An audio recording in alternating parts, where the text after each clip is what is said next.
Hi Capricorn, this is Lee at Fresh Astrology. How are you? We're going to take a look at your 2019.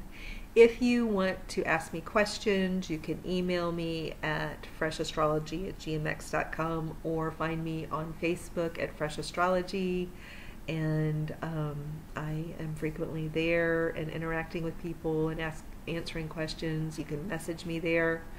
Also, if you want a reading or a life coach session, right now I have some holiday specials. And if you want to take part in the course that I have starting up in January, you can also purchase that on my website. The course is for people who want to learn a coaching approach to doing readings. It could be an astrology reading, it could be a tarot reading, it could be a psychic reading.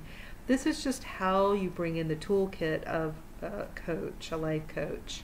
Life coaching is a very specific thing, and just like astrology is specific and tarot is unique from astrology and has specific tools, life coaching has its own unique set of tools.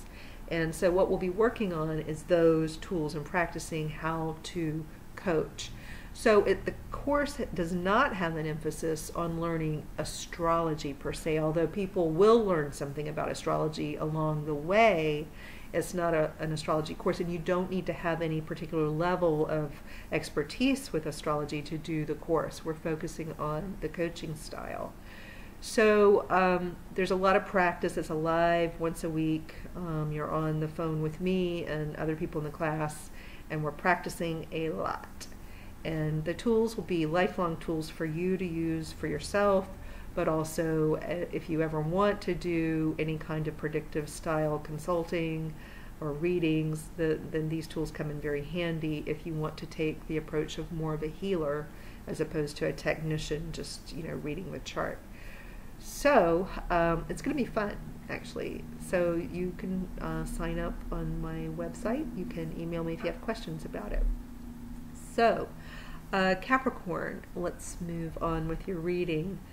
I love, as I've said in other videos, the idea of what the Chinese do with each year. They assign an animal, and it just makes it so easy. This year it'll be the year of the pig, and all year long you can just look up from what you're doing, and if you ever wonder what's happening, why is this year unique the way it is, it's like, aha, it's the year of the pig, and the pig has these certain characteristics.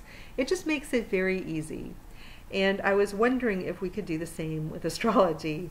Astrology is very complex by contrast, but there is one big distinct thing happening this year, and that's Uranus's move definitively from Aries into Taurus. Now, it did move in briefly last year. You got a brief taste of what is coming, but then there was sort of a wobble, and you didn't fully get there. None of us fully got there. So this year, we really get to move forward with things that were beginning to change last year. So the area of change for the Capricorn has to do with housing and home and family. So some of you with older children will see them moving on to college over the course of the year. Either they start school in the fall, or that you see them applying to school in the fall, but you will see children leaving the nest over this year. And specifically in March, there may be for one child a big announcement or change. Sometimes in March is when you find out you're getting into a school. But you'll see some changes with teens. Some of you will be conceiving. When you have Uranus going into the house of children, it's a time when you certainly could have a surprise baby. Maybe you could be having a biological surprise baby, or you surprise yourself by adopting or fostering a child. But there could be some big changes around the theme of children in your life. And certainly the makeup of your family, how many people live with you or don't live with you, that will be changing. So people could be coming and going at different times, sort of surprisingly in the early part of the year. And then as you move through the rest of the year, if you have children, There will be lots of comings and goings and different things going on with different kids. It'll feel a little more unpredictable about, you know, and as kids age, it is more unpredictable because you don't control everything. So you'll notice that as you move through the year, kids are just off doing their own thing. They're more independent. If you're young or you don't have kids, then this is more about your romantic life. A lot of you may be moving or buying property this year. That it could have already happened because, like I said, we already had this wobble. But the thing is, even if you moved over the last year, many of you will have a surprise second move. Or you may be purchasing property again, but a lot of you will find that even though you thought you had moved and that was your definitive move, there may be some wobbling there, and we'll see. You know, it'll mean different things for different ones of you. And what you do with your family and your property and your home, you know, it doesn't have to be about selling. It could be expanding and changing, making changes you didn't expect. Or the way you first thought you'd decorate isn't the way you actually decorate. Who you first thought was going to be your roommate isn't going to be your roommate. There are going to be some changes. Also, if you're starting a business, this is a time when a lot of people are starting a new big project. It could be a creative venture. It could be a business venture. But it's going to be new and not something you've done before. You could have been building up to it. You may have a sense, especially from last year, since we already had a taste of Uranus in Taurus, but now you're really going to move into this change in a bigger way, and it will whatever change you've initiated or is coming or has come in will characterize the next 7 years, and you'll be adapting to whatever changes have begun. And it's generally an exciting time to have Uranus here. This is, you know, the 5th house is in harmony with, you know, whatever sign is placed in the 1st house. So Taurus is a fellow earth sign to you, Capricorn. And so as Uranus goes in, it does go into a more harmonious placement for, you know, in general, the Capricorn. And the 5th house tends to be fun. So when you have this kind of exciting energy going into an area of fun, it certainly can be an exciting kind of fun. And there will be some ups and downs and some twists and turns, the unexpected, but it'll be that kind of journey. It certainly won't be predictable. If you've been stuck in a rut in relationships or in your family in any sort of way, the rut will not be there anymore. You are definitely busting out of your rut, especially with your creativity, your family, where you think you're living, how you think you're living, and with respect to romance. There's a lot of change and unpredictability, and you're learning how to be resilient in this area. So if there are a lot of changes happening with your kids, you're learning how to tolerate that and to be resilient rather than brittle around it. If there's a lot of change in romance, you're learning how to be resilient around that. If there's a lot of change in your plans for a project or business, twists and turns, you're learning how not to be fragile around that. So it's going to be a journey, but what's interesting here is a lot of you may have felt like there were so many fast changes at home with parents, with your own kids, and a lot of coming and going, trying to keep up with all the comings and goings and activities. And you'll find that will fade, and you'll have an amazing lack of that. Not as much driving around, running around with family, putting out fires with family. There'll be a quieting down of that.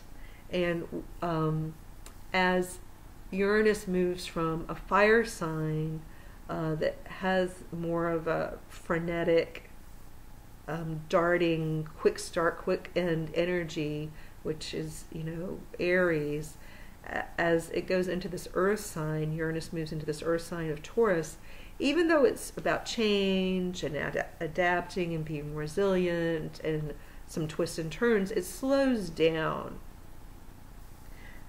The pace of life with Uranus does slow down somewhat. So yes, there'll be change. Yes, there'll be twists and turns, but the pace of life here will slow down. And you'll be able to catch your breath a little bit more where Uranus is, and also to take care of yourself and others in a way that's more nurturing. So you'll be able to nurture yourself through this transit, and if you do have children or loved ones or romantic partners, you can slow down enough to have a more nurturing environment here.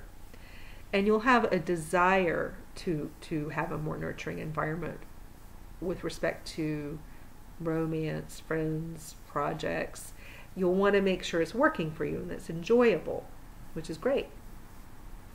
So that's the big Uranus story for you. It's interesting because remember I talked about this quiet that's settling in, and maybe the need to have some quiet. You do have Jupiter. The other story for the year is Jupiter, where Jupiter is.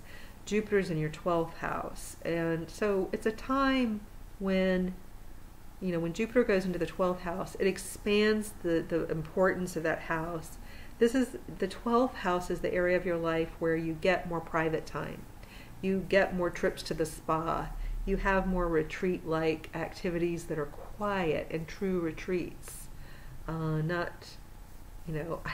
don't, I'm picking a little fun, but if you go to like a yoga retreat where it's like really athletic and everybody's competing to be the best in their pose, and that's not really a yoga retreat. That's a yoga trip where you go and take more yoga away from your home area. A retreat is really the traditional meaning of retreat is that you relax and that it slows down. So if a true yoga retreat, really, if you think of the true meaning of retreat, it's quietude, slowing down, taking long pauses, breaks, not having an agenda or a schedule. So that's a true retreat. So the need for the Capricorn to have more quietude, more spaciousness, to gather one's thoughts, to experience a sense of peace. This is the year to have more of that. Things can slow down. There can be more peace. You can get more time to yourself. You can nurture yourself.